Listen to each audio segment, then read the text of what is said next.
এই আসিয়া এই দৃশ্য আমরা ভুলে যাব। এই যে মেয়েটা কাতরাতে কাতরাতে মারা গেল আজকে, বেশি দিন সময় লাগবে না, 1 মাস 2 মাস হাইয়েস্ট 3 মাস।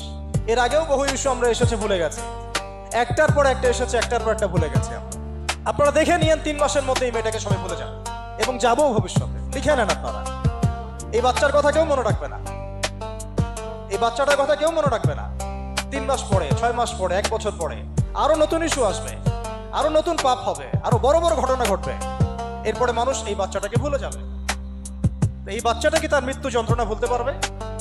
তার সম্মানহানি ভুলতে পারবে? তার পিতামাতাকে ভুলতে পারবে?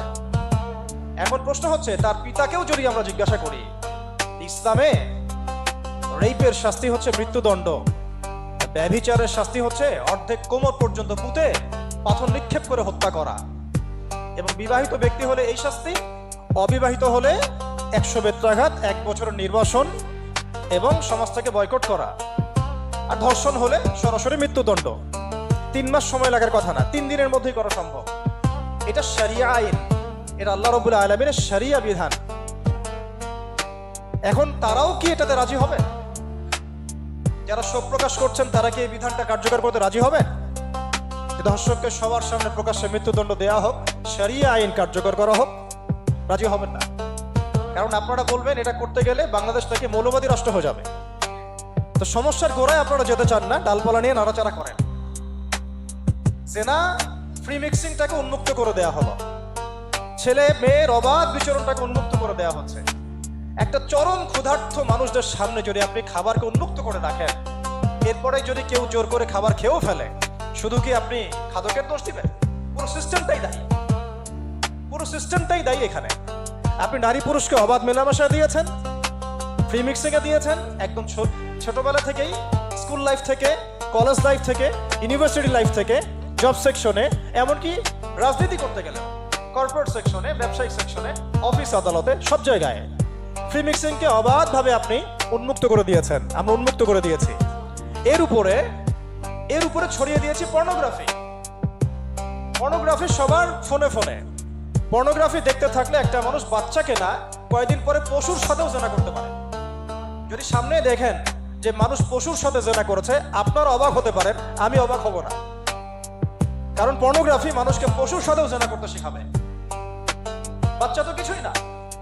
এর উপর আছে বিবাহ বহির্ভূত সম্পর্ক, ব্যভিচার, জিনা, ফ্রি মিক্সিং, ভ্যালেন্টাইন্স ডে এর মতো দিবসগুলো পালন করে ছেলে মেয়ের অবাধ মেলামেশা। আর এই জেনাগুলোকে আমরা বলছি গাছে আসার গল্প, যেখানে ওর উপরে 100 বেত্রাঘাতের শাস্তি অলরেডি মজুদ হয়ে গেছে। আর কতগুলো যে জেনা হয়েছে এটা তো আল্লাহ পাক ভালো জানে। একটা দুইটা তো করে নাই, একটার পর একটা চেঞ্জ করেছে। বিবাহিত ব্যক্তি পর্যন্ত অন্যের স্ত্রীর সাথে জেনা করেছে। আর এটা তো ধর্ম তো অনেক বড় বিষয়, ধর্ম তো অনেক বড় বিষয়। এটা তো একটা মানবতা বিরোধী অপরাধ, এটা তো একটা মানবতা বিরোধী অপরাধ। এখন সমস্যা কি এক কেন্দ্রিক? এটা বহুমুখী সমস্যা। ফ্রি মিক্সিং রেখেছেন, পর্ন চালু করে দিয়েছেন, এবং সবচেয়ে বড় কথা, এর শরঈ বিচারটুকু নিশ্চিত হচ্ছে না। তাহলে সমাজের মধ্যে এগুলো কমবে না বাড়বে? সিম্পল, সমাজের মধ্যে এগুলো বাড়বে। 6টা কাজ করেন, ইনশাআল্লাহ তাআলা কমে যাবে। প্রথমত শরঈ পর্দা নিশ্চিত করেন, দ্বিতীয়ত ফ্রি মিক্সিং বন্ধ করে দেন, তৃতীয়ত আপনারা জেনার শাস্তি চালু করেন, চতুর্থত সমকামিতা বন্ধ করেন, এলজিবিটি বন্ধ করেন, পঞ্চমত ব্যভিচারের যে রজম শাস্তি চালু করেন, শরঈ বিধান চালু করেন, পর্ন সাইটগুলোকে বন্ধ করে দেন, এবং সমাজে তাকওয়া নৈতিকতা শিক্ষাটাকে বাড়িয়ে দেন। দেখেন সমাজে জেনা কমে না বাড়ে। কিন্তু কেউ এই সমস্যার গোড়ায় যাবে না। একটা ইস্যু আসবে, একটা ইস্যু যাবে। আজকে আপনার বোন তো কালকে আমার বোন, কালকে অমুকের বোন, কালকে তার মেয়ে, নিজের ঘর পর্যন্ত চলে আসছে। আর কয়টা রিপোর্টই বা আমাদের সমাজের সামনে আসে? যে কয়েকটা রিপোর্ট সামনে এসেছে, এগুলো 50%ও না। বহু মেয়ে এগুলো বলতেও পারে না, লজ্জায়।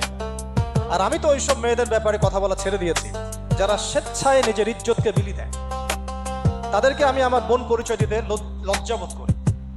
সমাজ থেকে গায়রত, ব্যক্তিত্ব, পর্দা, শালীনতা, হিজাব এগুলো উঠিয়ে দেওয়া হয়েছে। আপনারা কি দ্বীনি অঙ্গনের তসলিমা নাসরিন হতে চান নাকি? তারা কি দ্বীনি অঙ্গনে তসলিমা নাসরিন হতে চান? কেন আপনি একটা ছেলের সাথে হারাম সম্পর্কে জড়াবেন? কেন প্রেম করতে যাবেন? কেন আপনি তার সাথে বাইকে করে ঘুরতে যাবেন? কেন আপনি আপনার বন্ধুদের সাথে ফ্রি ফ্রি মিক্সিং এ ঘুরতে চলে গেলেন, 3 দিনের রাস্তা, 7 দিনের রাস্তা, 10 দিনের রাস্তা, অথচ আপনার উপর হজও ফরজ না মাহারাম ছাড়া। না আপনি পর্দা মানছেন, না মাহারাম মানছেন, আর সমাজে না আছে ইসলামী শরিয়া আইন অনুযায়ী বিচার, আর না আছে পর্ন বন্ধের উদ্যোগ, আর না আছে ফ্রি মিক্সিং বন্ধের উদ্যোগ। তো আপনার ইজ্জত চলে গেলে কে ফিরাই দিবে আপনাকে? আমি তো আপনার ভালোর জন্যই কথা বলছি। সমস্যা হচ্ছে আমরা সমস্যার গোড়ায় যেতে চাচ্ছি না। আজকে এই কথাটা আমি এখানে বলতে চাই নাই, শুধু কথা প্রসঙ্গে চলে আসছে যে এই যে মেয়েটা কাতরাতে কাতরাতে মারা গেল আজকে, আপনারা দেখে নিয়েন 3 মাসের মধ্যে এই মেয়েটাকে সবাই ভুলে যান। সমস্যার গোড়ায় আসেন। সমস্যার গোড়া হচ্ছে আল্লাহর জমিনে আল্লাহর দ্বীন ইসলাম বাস্তবায়ন না হওয়া পর্যন্ত এই মানবতার মুক্তির কোনো রাস্তা নাই। আল্লাহর কসম করে বলতেছি, আল্লাহর জমিনে ইসলাম, কোরআন, সুন্নাহ, রাসূলের আদর্শ বাস্তবায়ন হওয়ার আগ পর্যন্ত এই জাতির স্বাধীনতা বলে কোনো শব্দ নাই, এই মানবতার মুক্তির কোনো পথ নাই। কেউ আমরা স্বাধীন না, কেউ আমরা আমাদের ইনসাফ ন্যায্য অধিকারটুকু পাবো না। কালকে আপনার ঘরে এই সমস্যাগুলো আসলে আপনি এটাকে প্রতিহত করতে পারবেন না। বিচার চেয়ে বেড়াবেন এক মন্ত্রণালয় থেকে আরেক মন্ত্রণালয়, ফাইল ঘুরতে থাকবে, আপনার কেস বন্ধ হয়ে যাবে, আপনার বোনের ইজ্জত ফিরে আসবে না। আর রাসূল সাল্লাল্লাহু আলাইহি ওয়াসাল্লামের জামানায় আপনি আমাকে রেপের ঘটনা দেখান কয়টা ঘটেছে? সাহাবীদের জামানায় রেপের ঘটনা দেখান কয়টা ঘটেছে? জেনার ঘটনা দেখান না কয়টা ঘটেছে? ব্যভিচার কয়টা ঘটেছে? চুরি বা কয়টা হয়েছে? কয়টা হয়েছে? ডাকাতি কয়টা হয়েছে? একটা দুইটা রেয়ার আপনি ঘটনা দেখাতে পারবেন। এবং যখন সেই ঘটনা ঘটেছে ইনস্ট্যান্ট দেন এন্ড দেন নবী সাল্লাল্লাহু আলাইহি ওয়াসাল্লাম শরীয়ত আইন বাস্তবায়ন করেছেন। তিনি শুধু মানুষকে তাকওয়ার ওয়াজ নসিহত করেন নাই, বরং আল্লাহর আইনও বাস্তবায়ন করেছেন। এই দুইটা সমানুপাতিক ভাবে চলতে হবে সমাজের মধ্যে। শুধু তাকওয়ার ওয়াজ করেই সব বন্ধ করা যাবে না, আইনও বাস্তবায়ন করতে হবে। তখন দেখবেন সমাজ সমান্তরাল ভাবে চলবে, একটা আলোকিত সমাজ বিনির্মাণের দিকে আমরা হাঁটতে পারবো ইনশাআল্লাহ। শুধু আমি ওয়াজ করে যাব, আইনের কোনো বাস্তবায়ন নাই, আবার আইন বাস্তবায়ন নিয়ে কথা বলবো, তাকওয়ার কোনো সমাজ নাই, এভাবে হবে না। দুটো একসাথে চলতে হবে। আমরা দুটো থেকেই সমাজকে বিচ্ছিন্ন করে ফেলছি। স্কুল লাইফ থেকে তাকওয়ার শিক্ষাটাকে আস্তে আস্তে শেষ করে ফেলছি। আমি তো দেখালাম তাকওয়া তো শিখবেন আপনি কোরআন থেকে, হাদিস থেকে, সিরাত থেকে, সেটাই তো আমরা পড়ি নাই। আমি চ্যালেঞ্জ করতে পারি আমাদের স্টুডেন্টদেরকে, আল কোরআনুল কারীমের 10টা সূরার অর্থ তারা বলতে পারবেন না, হাদিসের মধ্যে 100টা হাদিস তারা মুখস্থ বলতে পারবেন না। রাসূল সাল্লাল্লাহু আলাইহি ওয়াসাল্লামের পবিত্র জীবনী তারা 20 বছরে একটা কিতাবও একাডেমিক্যালি পড়েন নাই। ইসলামের ইতিহাসের একটা কিতাব একাডেমিক্যালি পড়ানো হয় নাই। তাজকিয়া সংক্রান্ত একটা কিতাব পড়ানো হয় নাই। ফিকহের উসুলে ফিকহ ছাড়া আপনি কিভাবে চলবেন? ফিকহের একটা কিতাব পড়ানো হয় নাই। তাহলে এই জাতিটাকে আপনি কিভাবে ইসলামের দিকে নিয়ে আসবেন? শিক্ষা ছাড়া। শিক্ষা না থাকলে, ইলম না থাকলে আমল কিভাবে আসবে? আমল না থাকলে তাজকিয়া কিভাবে আসবে? তাজকিয়া না থাকলে আত্মশুদ্ধি কেমনে আসবে? আর কিভাবে আমরা সৎ পথে থাকবো, অসৎ পথ থেকে দূরে থাকবো? কিভাবে আমাদের মধ্যে আল্লাহ ভীতি জাগ্রত হবে? আর আল্লাহ ভীতি যদি জাগ্রত না হয়, আমি গুনাহ থেকে কেন দূরে থাকবো? যার মধ্যে আল্লাহর ভয় নাই সে গুনাহ থেকে কেন দূরে থাকবে? তার মধ্যে তো আল্লাহর ভয় নাই। তা আমরা তাকওয়া বিবর্জিত সমাজ প্রতিষ্ঠার দিকে এত মেহনত করেছি বিগত প্রায় 50, 60, 70 বছর থেকে। কিন্তু আগামীর বাংলাদেশে আমরা এটা আর দেখতে চাই না। আমরা আগামীর বাংলাদেশে দেখতে চাই প্রত্যেকটা সেক্টরে যেন তাকওয়া নিশ্চিত হয় এমন ব্যবস্থা গ্রহণ করতে হবে, এবং একই সাথে আল্লাহ রাব্বুল আলামিনের জমিনে আল্লাহর বিধানগুলোও বাস্তবায়ন করতে হবে। শুধু তাত্ত্বিক কথাবার্তা বলে, দুঃখ প্রকাশ করে, শোক প্রকাশ করে কোনো লাভ হবে না, যতক্ষণ পর্যন্ত না আমরা আল্লাহ পাকের জমিনে তার আইন এবং বিচারগুলোকে বাস্তবায়ন করতে পারবো। আর আল্লাহর কসম করে বলছি, আল্লাহর জমিনে আল্লাহর বিধান বাস্তবায়ন হলে সমাজে পাপের হার তো কমে আসবেই। সমাজে পাপের হার তো কমে আসবে। কোনো কাফের, মুশরিক, মুরতাদ জনগোষ্ঠী আমাদের দিকে চোখ তুলে তাকাতে পারবে না ইনশাআল্লাহ। আমাদেরকে দাসত্ব শৃঙ্খলে আবদ্ধ করতে পারবে না ইনশাআল্লাহ।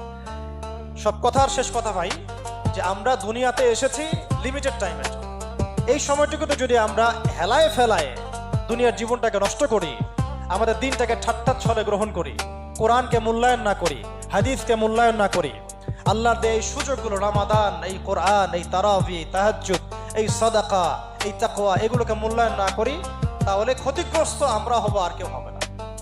ক্ষতিগ্রস্ত এই পৃথিবীতে অন্য কেউ হবে না, বরং আমরাই হব। আল্লাহ পাক আমাদের সবাইকে পরকালীন চূড়ান্ত ক্ষতি থেকে আল্লাহ হেফাজত করে।